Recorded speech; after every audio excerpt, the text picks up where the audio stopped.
اچھا ہی گمان کرنا ہے، حکم ہمارے لیے کیا ہے؟ بسم اللہ الرحمن الرحیم۔ روایت کے اندر بھی ہے کہ انما الاعمال بالنیات، اعمال کا دار و مدار نیتوں کے اوپر ہے،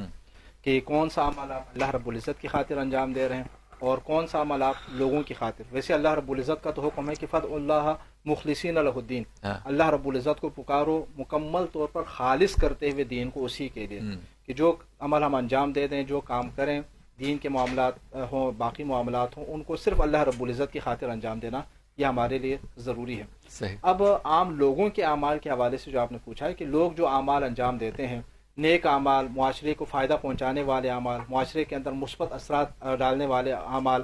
تو نیتوں کا تعلق چونکہ دل سے ہے، ان کے دلوں کے معاملات سے ہم آگاہ نہیں ہیں، صرف اللہ رب العزت کی ذات آگاہ ہے، تو ہمارے اوپر لازم یہ ہے کہ ہم اس کو حسن ظن کے ساتھ جو ہے اس کو نیک ہی شمار کریں۔ کسی کے بارے میں یہ حکم لگانے کا ہمیں اختیار نہیں ہے کہ یہ آدمی کیا ہے، ریاکار ہے، یہ لوگوں کو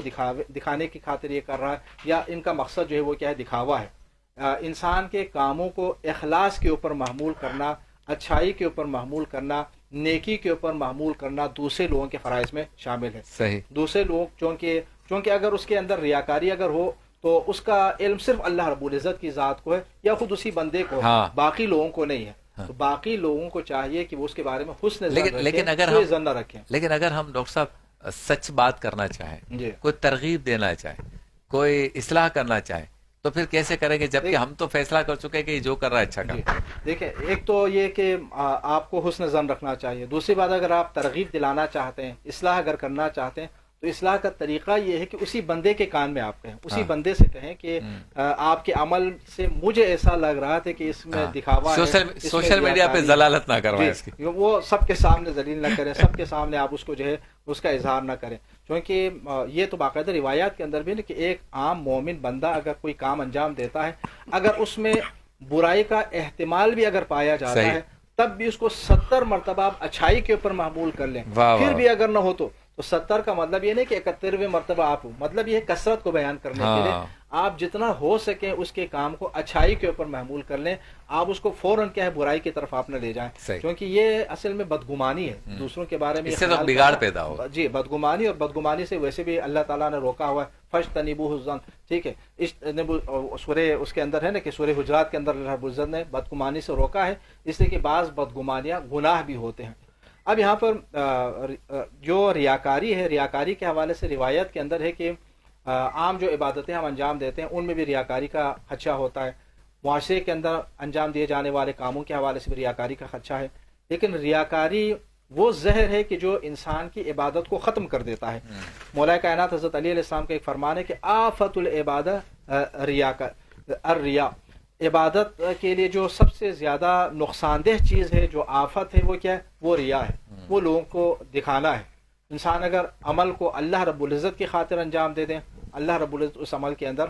اجر پیدا کر دیتا ہے، اس کے اندر ثواب رکھ لیتا ہے، لیکن اگر اسی عمل کو بندوں کی خاطر اگر انجام دے دیں تو روایت کے اندر بھی ہے کہ اس کا اجر نہیں ملے گا، بلکہ ایسے شخص کے سے یہ کہا جائے گا کہ تم اپنا اجر لوگوں سے حاصل کر لو، اس لیے کہ لوگوں کی خاطر تم نے یہ کام انجام دیا۔ انسان کو ہر عمل اللہ رب العزت کی خوشنودی کی خاطر انجام دینا چاہیے، تقرب اللہ کی خاطر انجام دینا چاہیے، لیکن اس نے خوشنودی الہی کے بجائے لوگوں کی خوشنودی کے لیے انجام دیا تو اسے کہا جائے گا کہ لوگوں سے حاصل کر لو۔ تقرب اللہ کے بجائے اس نے لوگوں کے